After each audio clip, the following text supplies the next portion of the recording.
My name is Dr. Flint. It's nice to meet you. This message is for MPittman. Matt, I'm giving you some video feedback on your video assignment from week 2.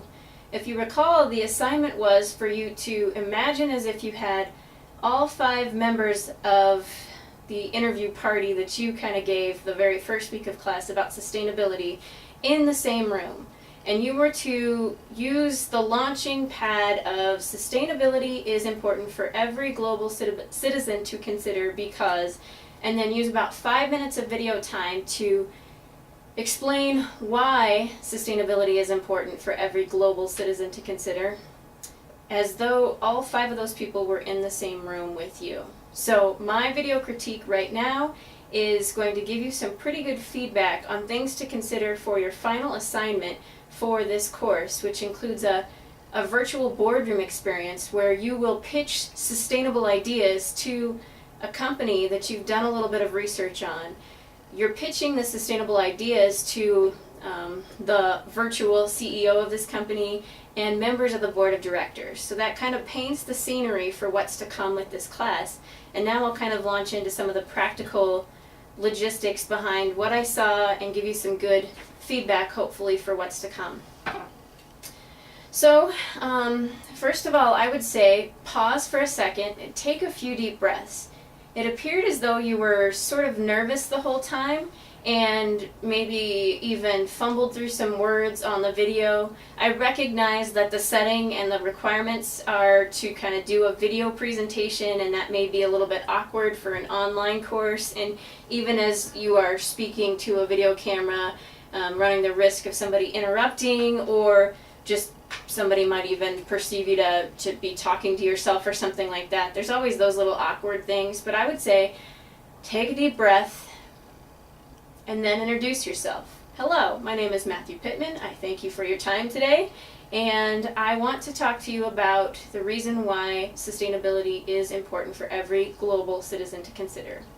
And then maybe highlight a few things. Say, I'm going to be using the example of, and then I didn't get the chance to really write down that biology example that you used. I thought it was fantastic. It went well over my head because I'm not a biologist by any stretch of the means. And so I would say make sure you kind of identify that up front. Who is your audience going to be?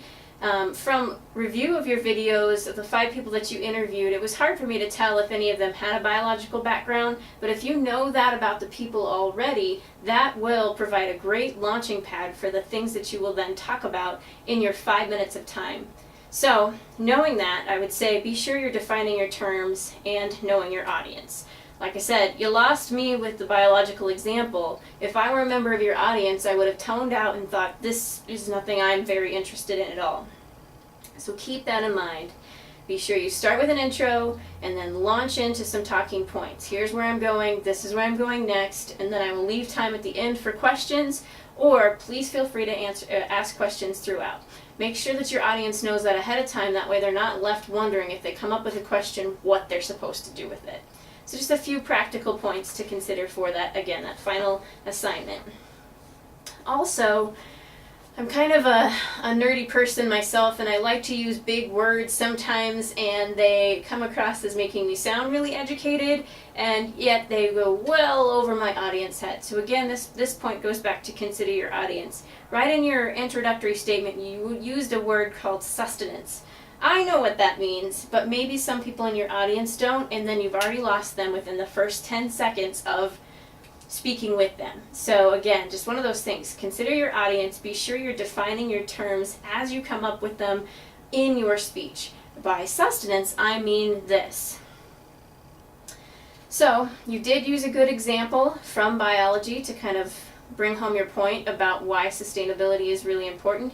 And in a sense, you were trying to use this example to show that there are already smaller ecosystems or biological systems out there that are self-sustaining, and if we can learn something from those self-sustaining environments, we maybe could then grow as a global community. Not sure if that was the message or not, but again, the biological example was kind of well over my head there. So, with that in mind, going back to making the message personal, You interviewed someone by the name of Marissa. You also interviewed somebody by the name of Robert. Robert, in his interview, mentioned parts of a system. So you could even take that time to say, Robert, when I interviewed you last week, you said that sustainability involves parts of a system. Where do you find that you fit in that system?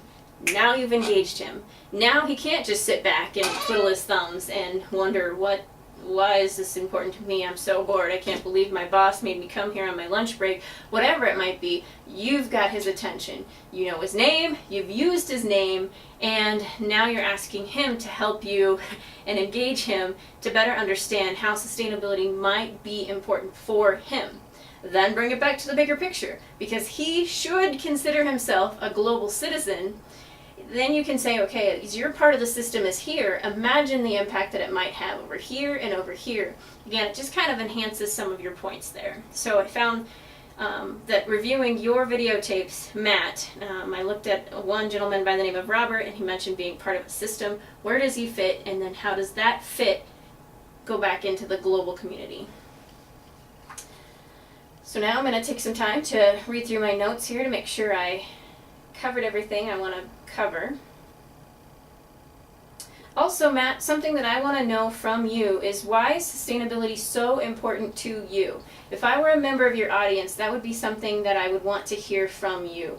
Make it personal in that regard too. So not only do you connect with your audience members, but you leave them with that idea that that you are passionate about what you are talking about because you do it and you practice it in your own life.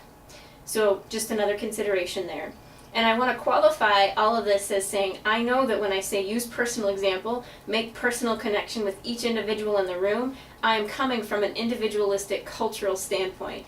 And so it may be a bit more of a challenge, as you've learned from the readings in this class, if you're addressing a community of members that are cross-cultural, some that come from collectivistic cultures and some that come from individualistic cultures. You then would possess the knowledge about their cultural background just enough to know, this is somebody that I can speak with at an individual level. When I speak with this person in the room, I want to be sure that I make it about the collective whole and why this is important to see from the collective whole. So just some things to be considering as you get ready to prepare for this virtual boardroom project. Now, overall, I'm going to talk about your grade. You see the grading rubric on the syllabus online. So I give you 5 points for staying within the 5-minute time limit. So that's 5 out of 5 for that.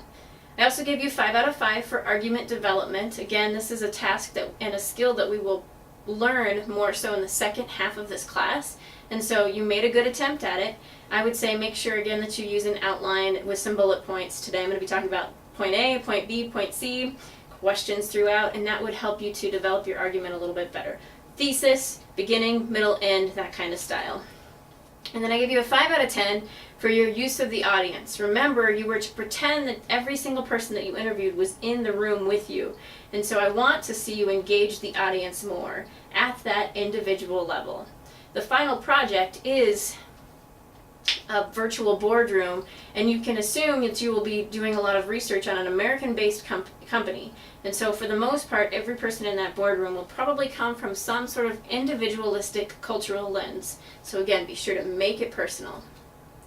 All right, go ahead and send me any questions that you may have after reviewing this critique, and it's nice to meet you via video, and thanks for taking the time to watch this. Have a good day, Matt.